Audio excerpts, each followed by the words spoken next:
Assalamualaikum warahmatullahi wabarakatuh. Bismillah, alhamdulillah, salatu wassalamu ala rasulillah wa ala alihi wa sahbihi mawalah wa la hawla wa la quwata illa billah.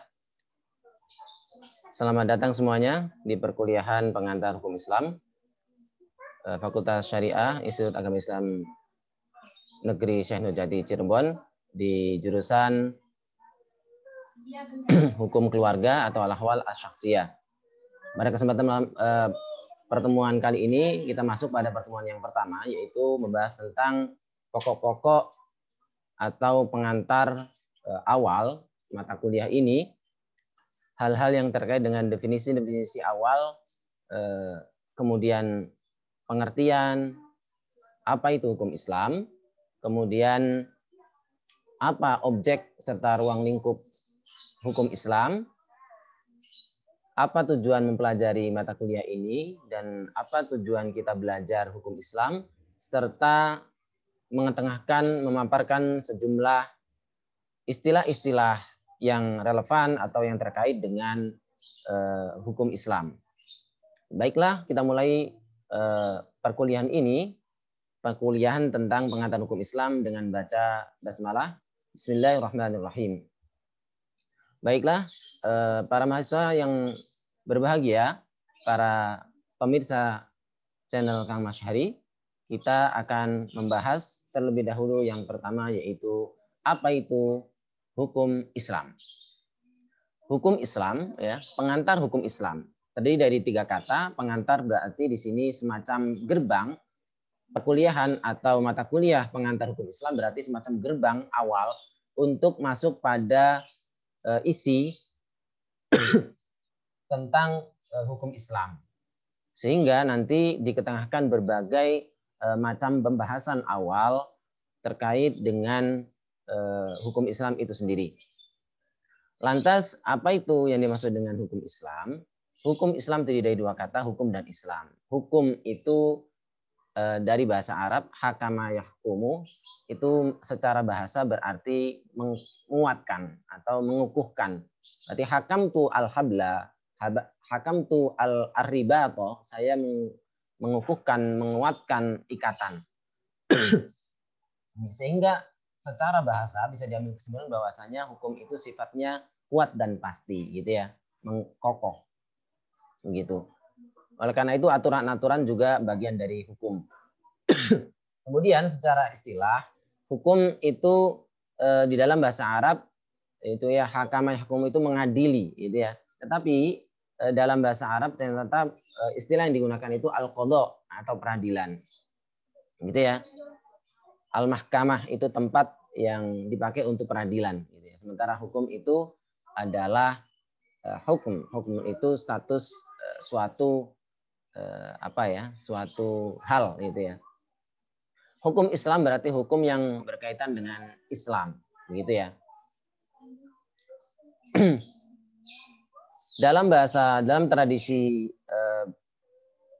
literatur Barat, ya, dalam tradisi Barat, ya, itu dikenal khususnya para orientalis itu biasanya mengkaji Islam dengan dari faktor atau dari perspektif hukum Islam itu sendiri, itu menamai hukum Islam itu dengan Islamic law atau hukum Islam. Gitu. Sementara di Arab sendiri sebetulnya kurang dikenal istilah ini. Hanya saja pada perkembangan kontemporer sekarang mulai dikenal namanya Islamic law. Kata hukum secara bahasa, ya, dijamakkan atau untuk jamaknya adalah ahkam, gitu ya. Hakama yahkumu hukman, hukmun itu ya berarti hukum. Lafadz ini dijamakkan dengan ahkam, berarti hukum-hukum. Selain kata hakama atau hukum, itu muncul juga kata hikmah yang berarti kebijaksanaan. Maksudnya adalah orang yang memahami hukum kemudian mengamalkannya dalam kehidupan sehari-hari. Bahkan seorang hakim yang memberikan peradilan itu diharapkan memiliki kebijaksanaan, sehingga nanti ketika memutuskan suatu hukum itu bisa bijak, gitu ya. Makna hukum secara bahasa tadi yang saya sampaikan bahwasanya muncul dari akar kata kendali atau kekenyangan kuda, ya. itu maksudnya adalah dan mengokohkan dan menguatkan itu pada hakikatnya hukum adalah mengendalikan atau mengikat seseorang dari hal-hal yang dilarang gitu ya. Kalau itu hukum Islam berarti dari hal-hal yang dilarang oleh Islam itu sendiri. Ya. Makna hukum juga berarti mencegah atau menolak dari kata hakam tersebut.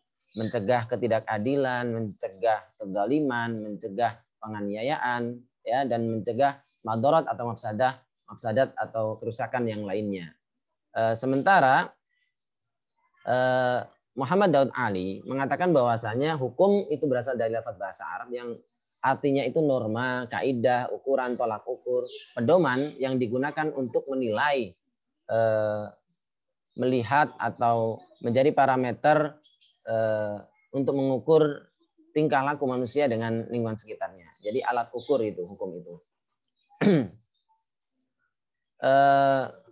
Ada yang mengutip yaitu Muhammad Muslihuddin dari Oxford Kamus ya, Kamus Oxford. Hukum berarti sekumpulan aturan, baik yang berasal dari aturan formal maupun adat istiadat yang berlaku di kalangan masyarakat. Ya. Dan ini mengikat bagi seluruh anggota masyarakatnya. Lantas apa itu Islam? Sebagaimana kita tahu secara bahasa itu dari kata aslama yuslimu Islam artinya berserah diri, yang artinya at-ta'ah wal inqiyad, tunduk dan patuh ya. Damai dan selamat itu juga bagian dari makna Islam secara bahasa. Islam yang dimaksud di sini adalah agama yang diturunkan oleh Allah Subhanahu wa taala mulai dari Nabi Adam secara agama, tetapi secara syariat itu syariat Nabi Muhammad sallallahu alaihi wasallam. Makna dari secara bahasa bisa diambil kesimpulan bahwasanya Islam itu patuh dan merasa kita sebagai makhluk yang lemah dalam sholat kita misalnya. Ya, itu selalu mengumandangkan takbir dalam arti kita menjadi makhluk yang lemah dan hanya yang kuasa itu dan yang maha besar itu hanya Allah Subhanahu wa taala. Selanjutnya Islam juga berarti damai, artinya Islam itu mengagungkan atau mengokohkan, mempopulerkan atau mengkampanyekan perdamaian di antara umat manusia.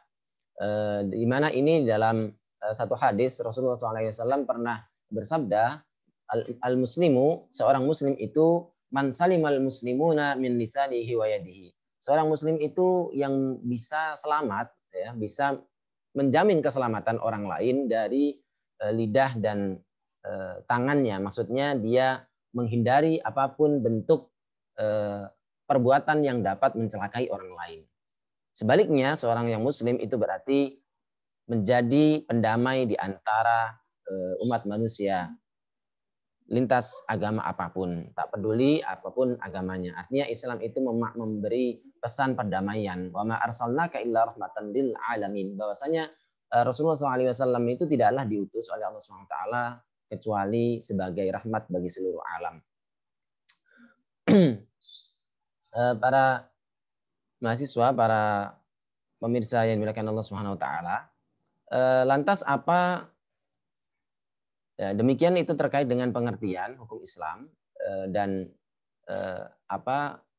secara singkat bahwasanya hukum Islam bisa dimaknai yaitu sekumpulan atau seperangkat aturan-aturan yang ada di dalam agama Islam. Itu secara singkatnya. Lantas apa ruang lingkup hukum Islam? Di dalam Islam itu sebetulnya ada beberapa beberapa segi atau beberapa ruang lingkup. Nah, di dalam hukum Islam itu ruang lingkupnya maksudnya adalah kalau kita kaitkan dengan terjemahan bahasa Indonesia, hukum Islam itu ya tidak jauh dari kata fikih, yaitu penafsiran para ulama, para pakar hukum Islam ya terkait nas-nas syariat yaitu Al-Qur'an dan hadis ya, kemudian dipahami dan dituliskan dan disampaikan ya, dan itu berdasarkan pemahaman menggunakan ilmu perangkat yang muktabar atau otoritatif, kemudian menghasilkan hukum-hukum itu, dan itulah yang dinamakan dengan fikih. Atau di dalam dengan kata lain, ini kaitannya dengan hukum-hukum yang berhubungan dengan fikih itu, ma'rifatul ahkam asyariyah, pengetahuan terhadap hukum-hukum syariat ya. Dan di sini dibatasi dengan al-amaliyah yang sifatnya praktis, Praktis itu berarti terkait dengan mukallaf ya. Al-amaliyah berarti amalul mukallafin ya, terkait dengan perbuatan-perbuatan para mukallaf. Artinya apa? Namanya hukum itu berkaitan dengan perbuatan. Dan tidak berkaitan dengan benda gitu ya. Secara mandiri, tapi benda itu terkait dengan perbuatan manusia. Misalnya, apa itu hukum babi? Hukum babi ya nggak masalah karena itu ciptaan Allah Subhanahu wa taala. Yang jadi masalah itu ketika seorang menjual belikan babi, memakan babi, menyentuh babi, itu ada hukumnya. Misalnya menyentuh babi hukumnya najis gitu ya. Najis mughalladz dan harus dicuci sebanyak 7 kali kalau itu air liurnya, anjing juga termasuk. Dan hukumnya apa kalau kita makan, maka hukumnya haram gitu ya. Jadi makan yang dihukumi. Begitu juga jual beli. Jual beli itu yang dihukumi. Begitu juga khomer. Ya, khomer itu ya nggak ada hukumnya. Jadi masalah itu kalau kita meminum khomer jadi bermasalah. Begitu ya. Itulah kaitannya dengan fikih atau hukum Islam itu kaitannya dengan af'alul mukallafin. Dengan aktivitas atau perbuatan manusia. Dan hukum ini muktasabah yang diambil, yang digali gitu ya, min adillatiha dari dalil-dalilnya at-tafsiliyah yang terperinci, maksudnya adalah dalil-dalil yang ada di Al-Qur'an maupun hadis yang sifatnya detail atau terperinci gitu ya. Inilah ruang lingkup hukum Islam, berarti yang kaitannya dengan perbuatan manusia, itu objeknya gitu ya. Kemudian yang sebagai subjek yaitu Allah Subhanahu wa taala yang membuat hukum, akan tapi ditafsirkan oleh para ulama ya dengan menjadi fikih gitu ya, atau hukum Islam yang kita kenal di dalam berbagai macam literatur ya yang telah dikodifikasikan oleh para ulama. Dan apa urgensi hukum Islam? Apa urgensi mempelajari hukum Islam? Hukum Islam sangat penting untuk dipelajari sebagai seorang muslim khususnya. Karena kalau misalnya seorang muslim tidak memahami hukum Islam itu sendiri, maka dia sulit untuk melaksanakan apa yang ada di dalam agamanya itu sendiri. Dan hukum Islam itu bagian dari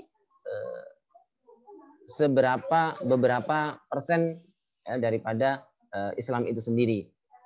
Ya, jadi hukum Islam itu berarti secara ruang lingkup berarti itu bagian dari agama Islam yang berkaitan dengan norma-norma dan peraturan yang ada di dalam Islam. Nah, norma-norma itu bisa berupa ibadah, ya, hukum Islam itu masuk yang pertama ranah ibadah, yang kedua ranah muamalah. Ya, muamalah itu nanti terbagi, ada yang mengatakan al-ahwal syakhsiyah atau hukum keluarga atau perdata Islam, hukum yang sifatnya privat. Ya, ada yang hukum pidana atau al-jinayat. Ada juga al-ahkam as-sultaniyah atau al-ahkam as-siyasiyah atau hukum ketatanegaraan. Ada juga hukum perikatan muamalah tadi yang sifatnya al-iqtisadiyah, perekonomian. Ini dalam Islam juga dipelajari gitu ya. Dan ini masuk dalam ranah hukum Islam. Apa tujuan mempelajari hukum Islam?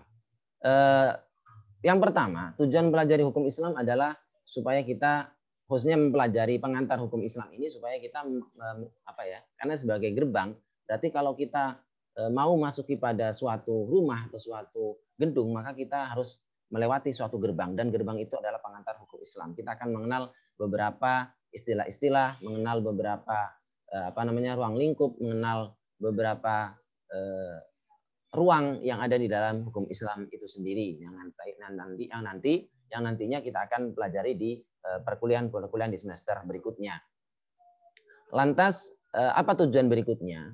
Tujuan mempelajari hukum Islam itu sendiri adalah agar kita menjadi orang yang memahami apa yang seharusnya kita pahami, yaitu Islam sebagai agama, dan di situ ada hukumnya, harus kita pahami agar kita dapat mengamalkan dengan tepat gitu ya, dengan sesuai dengan ketentuan yang ada. Dan yang berikutnya adalah kita mempelajari hukum Islam agar kita menjadi orang yang inklusif, yang terbuka. Kenapa? Karena sesungguhnya di dalam hukum Islam itu apa yang dipahami oleh ulama, kemudian dicontohkan dalam ilmu fikih yang Islamic law itu ternyata tidak satu pendapat. Ada beberapa pendapat A, B, C. Sehingga ketika kita meyakini suatu pendapat dan ternyata ada pendapat lain yang berbeda, itu juga bagian dari orang lain yang orang lain yakini itu juga bagian dari kebenaran. Sehingga kita menjadi ketika kita tahu pemahaman kita sendiri, mengetahui yang kita yakini sendiri, kemudian kita juga mengetahui dan memahami apa yang diyakini orang lain, sehingga kita menjadi orang yang toleran, ya, inklusif, mampu menerima pendapat orang lain, ya gitu ya. Sulit rasanya kalau misalnya kita hidup secara sosial, tetapi dengan pemahaman yang berbeda-beda serta pengamalan Islam yang berbeda-beda, ya, dalam segi praktisnya, itu ketika kita tidak mampu untuk menerima pendapat orang lain, tidak mampu menerima hal-hal yang berbeda, maka akan menjadi orang yang eksklusif, sehingga nanti mudah menyalahkan apa yang diyakini orang lain, apa yang diamalkan oleh orang lain. Padahal tidak selalu apa yang kita yakini benar itu pasti benar. Sebaliknya, apa yang diyakini orang lain itu benar, ya, dan kita anggap salah, bisa jadi itu ternyata memang benar. Sebagaimana ada satu riwayat, ada satu makalah yang konon katanya itu bagian dari yang dikatakan oleh Imam Syafi'i, ada yang mengatakan juga ini kata Imam Al-Hanafi, bahwasanya ada satu makalah, ra'i shawab yahtamil khata', pendapatku menurut aku benar gitu ya, tapi berpotensi yahtamil khata'. Ya, ra'i shawab yahtamil khata'. Pendapatku benar, ya, menurutku, tapi bisa berpotensi salah. Wa ra'yu ghairi, dan pendapat orang lain selainku itu menurutku khata', wa yahtamil shawab, tetapi juga berpotensi benar. Artinya dengan kita mempelajari hukum Islam dan mengetahui perbedaan pendapat di dalam hukum Islam, dan ada mazhab-mazhab di dalam hukum Islam yang dalam menentukan hukum itu metodologinya berbeda, dan juga menghasilkan hukum yang cenderung berbeda, ini kita bisa memahami, saling mengenal, kemudian kita toleran dan bersikap inklusif terhadap terbuka terhadap sesama, baik sesama muslim maupun baik sesama manusia, ya. Kemudian yang berikutnya ada sejumlah istilah yang perlu untuk kita ketengahkan di sini. Ada beberapa istilah yang terkait dengan hukum Islam. Istilah yang pertama yaitu fikih, yang saya sebutkan tadi, yaitu sekumpulan hukum Islam yang sebetulnya tidak jauh daripada hukum Islam itu sendiri gitu ya. Maka saya cenderung memaknai hukum Islam itu ya tidak jauh dari kata fikih itu, pemahaman, ya, secara bahasa pemahaman. Ada juga namanya usul fikih. Nah, usul fikih itu apa? Usul fikih yaitu seperangkat aturan, seperangkat metodologi yang digunakan oleh para ulama untuk menggali hukum Islam. Jadi usul fikih itu metodologi untuk penggalian hukum, ya. Ya, ada kaidah-kaidah bahwasanya al-aslu fil amri lil wujub, bahwasanya asal hukum perintah itu adalah bermakna larangan, bermakna yang setiap perintah itu bermakna kewajiban, al aslu fil amri lil wujub. Nah, itu bagian dari kaidah usul fikih, dan itu bisa diterapkan dalam perintah Allah Subhanahu wa taala, wa aqimus shalah, dan dirikanlah salat. Maka di sini perintah yang berarti kewajiban. Tetapi ada juga an-nahyu, al-amru ba'da tahrim, ba'da nahyi, al-amru ba'da nahyi yaqtadil ibahah. Ada satu kaidah dalam usul fikih, misalnya ini sekedar misal percontohan saja, ya, bahwasanya usul fikih itu diantaranya ada kaidah seperti ini. An-nahyu al-amru ba'da nahyi, perintah setelah ada larangan. Jadi larangan dulu, setelah dilarang kemudian diperintahkan, gitu ya. Yaqtadi al-ibahah, itu menunjukkan kebolehan. Ini sebagaimana ada larangan bagi orang-orang yang sedang berihram, ya, ketika haji atau umroh. Kemudian ketika sudah selesai, Allah SWT memerintahkan, wa idza halaltum, apabila kalian telah tahallul fastadu, maka berburulah. Ini kan perintah, tetapi maknanya bukan kewajiban, tetapi hanya kebolehan atau mubah, gitu ya, boleh. Ini adalah usul fikih. Berarti kalau fikih itu produknya, ibaratnya dalam masakan itu adalah rendang, ya, gitu, sate yang sudah matang, sementara usul fikih adalah resep, kumpulan resep. Di situ ada bahan, ada cara memasak, ada peralatan, ya, dan lain sebagainya. Itu seperangkat metodologi. Ada juga istilah syariah. Apa perbedaan fikih dengan syariah? Syariah itu adalah sesuatu yang diturunkan Allah SWT yang diperuntukkan bagi manusia sebagai pedoman, yaitu Al-Quran. Syariah itu Al-Quran. Al-Quran yang masih mentah, begitu ya, yang belum diolah oleh manusia. Kemudian ada hadis juga yang merupakan sumber hukum Islam yang kedua. Jadi sumber hukum syariah itu adalah sumber hukum Al-Quran maupun As-Sunnah yang sifatnya maksum, yang terjaga dari kesalahan. Karena sabda Nabi Muhammad SAW itu, kata Allah SWT, in huwa illa wahyun yuha, bahwasanya apa yang disabdakan oleh Nabi dan perilaku Nabi itu adalah wahyu, sehingga baik Al-Quran maupun hadis itu terjaga dari kesalahan. Ya, dan yang itu maksudnya hadis yang terjamin bahwasanya itu merupakan hadis dari Rasulullah SAW. Sehingga mengikuti syariat adalah suatu kewajiban. Sementara fikih itu lain lagi. Fikih adalah hasil pemahaman para pakar hukum Islam dalam memahami syariat. Sehingga dalam fikih memungkinkan ada perbedaan pendapat, sementara syariat yaitu Al-Quran dan hadis. Ada satu istilah lagi yaitu maqasidus syariah. Maqasidus syariah itu apa? Maqasidus syariah yaitu tujuan-tujuan adanya syariat diturunkan oleh Allah SWT, di mana umat Islam khususnya para pakar itu melakukan penelitian baik terkait dengan teks-teks syariat dalam Al-Quran maupun hadis, perbuatan Nabi, serta hasil istiqra dalam renungan yang mendalam, bahwasanya di dalam syariat itu ternyata ada tujuan-tujuan tertentu yang hendak dicapai oleh yang hendak dicapai dari perbuatan dari ibadah, dari hukum-hukum yang ada di dalam Islam itu sendiri. Misalnya sholat berjamaah, ya, maqasidus syariah itu nanti akan memberikan pemahaman bahwasanya di dalam sholat berjamaah itu ada tujuan-tujuan yang sifatnya duniawi maupun ukhrawi, gitu ya. Dalam tujuan duniawi misalnya kita bersosialisasi, kita bersama sehingga muncul rasa kasih sayang, tolong menolong, ya, saling membantu, ya, kepedulian dan lain sebagainya. Secara ukhrawi kita akan mendapatkan pahala dari Allah SWT 27 derajat. Ya, ini contoh maqasidus syariah. Dan nanti akan terbagi menjadi ada doruriyat yang sifatnya primer, ada al-hajiyat yang sifatnya sekunder, dan yang terakhir ada namanya tahsiniyat atau tersier. Dan ini akan dibahas di pembahasan maqasidus syariah yang akan dipelajari di pertemuan-pertemuan yang akan datang. Demikian pembahasan kali ini agak cepat karena nanti khawatir nanti terlalu panjang sehingga tidak sehingga akan menambah jumlah kuota yang harus dikeluarkan oleh penonton atau para mahasiswa.